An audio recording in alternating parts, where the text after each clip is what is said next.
बताइए कि माता रमाबाई का अंतिम समय है, माता रमाबाई के प्राण जो है वो निकल गए और बाबा साहब डॉक्टर अम्बेडकर उनके पास खड़े हैं। ये बड़ा मार्मिक दृश्य है, इसको बनाइए अपने मन मस्तिष्क में। सोचिए कि माता रमाबाई जो है वो बिस्तर पर पड़ी है और बाबा साहब का कुर्ते का कोना पकड़ करके माता रमाबाई ने कोई बात कही।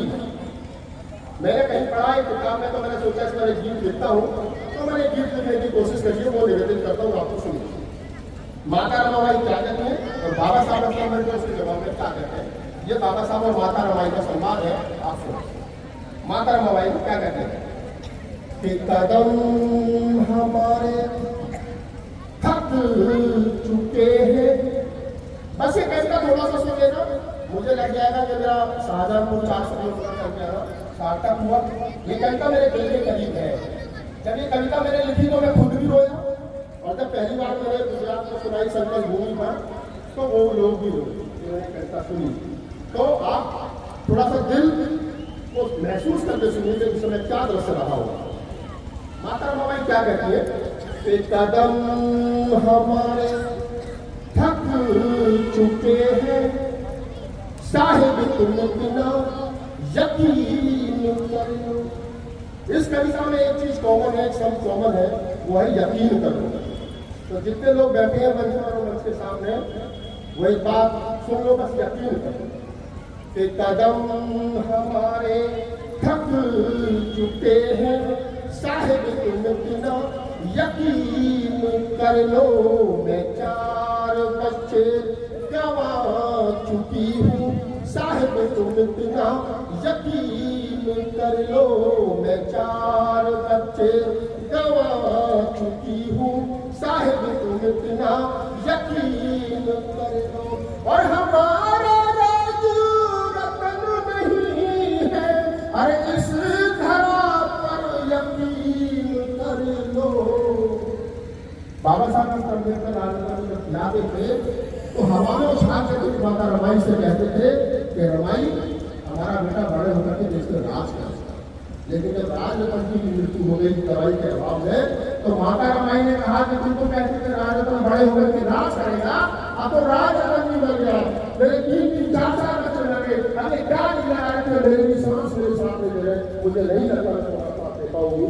तो क्या माता रमाई ने कहा कि कदम हमारे थक चुके हैं, साहिब तुम बिना यकीन कर लो। मैं 4 बच्चे गवा चुकी हूँ, साहिब तुम बिना यकीन कर लो। और हमारा राज रतन नहीं है, अरे इस धरा पर यकीन कर लो। और मिशन तुम्हारा तुम्हें मुबारक, मैं जा रही हूँ यकीन कर लो। मिशन तुम्हारा तुम्हें मुबारक, मैं जा रही हूँ यकीन कर लो। बाबा साहब डॉक्टर अम्बेडकर वो पति जो जीवन भर कभी माता रमाबाई को घर की साड़ी नहीं दिला पाए, वो क्या सोचे। एक संस्करण मुझे कहीं याद आता है, मैंने कहीं पढ़ा कि बाबा साहब डॉक्टर अम्बेडकर की एक जनसभा थी और बाबा साहब डॉक्टर अम्बेडकर वहां भाषण देने के लिए गए, तो माता रमाबाई को सारी महिलाएं आकर के कहने लगी कि रमा तुम्हारा, तो उन्होंने माता रमाई ने कहा कि मेरे पास साड़ी नहीं है, मैं कैसे जाऊंगी, मैं फटी हुई साड़ी में जाऊंगी तो मेरे पति की बेइज्जती होगी। बोले कि नहीं चलो। तो जब महिलाएं जिद करने लगी तो माता रमाबाई ने देखा कि खूंटी पर एक साफा पगड़ी पड़ी है जो बाबा साहब डॉक्टर अम्बेडकर के सम्मान में कभी सम्मान नहीं थी। माता रमाई ने वो पगड़ी उतारी, उसको साड़ी बनाया और साड़ी के रूप में पहन करके माता रमाबाई बाबा साहब का भाषण सुनने के लिए पहुंची। तो पेड़ की ओर से बाबा साहब का भाषण सुन रही थी और बाबा साहब की जैसी उन पर नजर पड़ी तो घर आकर के बाबा साहब ने कहा रमाई तुम मुझे सुनने के लिए आई, तो मेरे सामने नहीं आई। तो माता रमाई ने कहा कि साहिब मेरे पास ये साड़ी नहीं थी, मैं आपको पगड़ी जो मिली थी उसको लपेट करके गई थी, मैं नहीं चाहती थी मेरे पति की बेइज्जती। ऐसी माता रमाई जब हम पढ़ते हैं माता रमाई का जीवन तो आंखें नम हो जाती है। तो बाबा साहब डॉक्टर अम्बेडकर ने क्या कहा था, मेरी कलम का है, जरा सुनिए। बाबा साहब कि अभी समय है जरा सा नाजुक।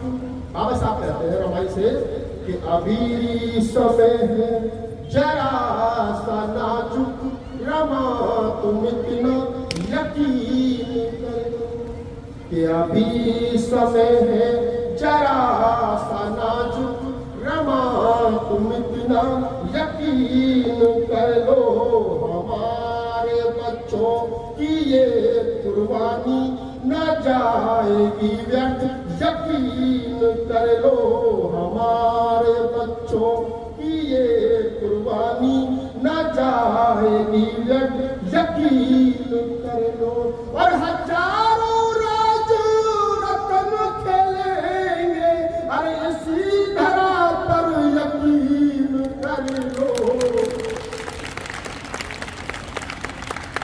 मैं जब सुबह को तैयार होकर मैं किसी प्रोग्राम के लिए जाता हूँ और जब तंगली करता हूँ, कपड़े पहनता हूँ, तो मुझे लगता है कि मैं राजरत्न हूँ। मुझे लगता है मैं राजरत्न हूँ। बाबा साहब ने साथ यही सोचा था कि हम सब राजरत्न, हम सब बाबा साहब का सपना पूरा करेंगे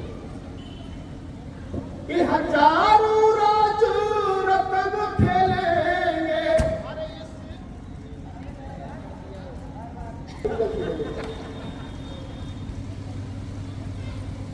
कि हजारों राज रत्न खेलेंगे, अरे इसी धरा पर यकीन कर लो। और ये दुनिया तुमको नमन करेगी, मैं बोलता हूँ यकीन कर लो। ये दुनिया तुमको नमन करेगी, मैं बोलता हूँ यकीन कर लो। और चार चौथी इसी टेबल में सुनिए। माता रमाई ने कहा कि क्या मिशन है तुम्हारा जो समझ नहीं आ रहा है। मैं तो सोचती थी कि तुम पढ़ लिख कर क्या हो गए, अच्छी नौकरी करोगे, हमारा जीवन सफल होगा, लेकिन पढ़ाई लिखाई के बावजूद हमें कुछ नहीं मिला। तो बाबा साहब ने क्या कहा सुनिए कि मिशन हमारा बहुत बड़ा है, रमा तुम इतना यकीन कर लो। मिशन हमारा बहुत बड़ा है, रमा तुम इतना यकीन कर लो। बिना तुम्हारे चल न सकूंगा, रमा तुम इतना यकीन कर लो। बिना तुम्हारे चल न सकूंगा, रमा तुम इतना यकीन कर लो। और हजारों वर्षों की ये गुलामी, गले में हाड़ी कमर पे झाड़ू, कि हजारों वर्षों की ये गुलामी, अरे टूटेगी एक दिन यकीन कर लो। और हमारे बच्चे बनेंगे राजा, मैं बोलता हूँ यकीन कर लो। हमारे बच्चे बनेंगे राजा, मैं बोलता हूँ यकीन कर लो। ये वो कविता थी जो मैंने कभी लिखी, तो इसको लिखने में जैसा मैंने बताया मैं खुद रोया था। आपको कैसी लगी मुझे नहीं पता, लेकिन मैंने कोशिश की कि मैं माता रमाबाई का वो गीत लिख सकूँ। जो गीत मेरे दिल के करीब और जो बातें मेरे ध्यान में थी, मेरे बाद में तमाम कई साथी लोग वो अपनी बात रखेंगे। आप लोगों ने बड़े मोहब्बत के साथ मुझे सुना, और मैं तो यही बात आप लोगों से कहूँगा कि तमाम इस प्रोग्राम को आयोजित करने वाले जो हमारे साथी हैं, तमाम साथियों का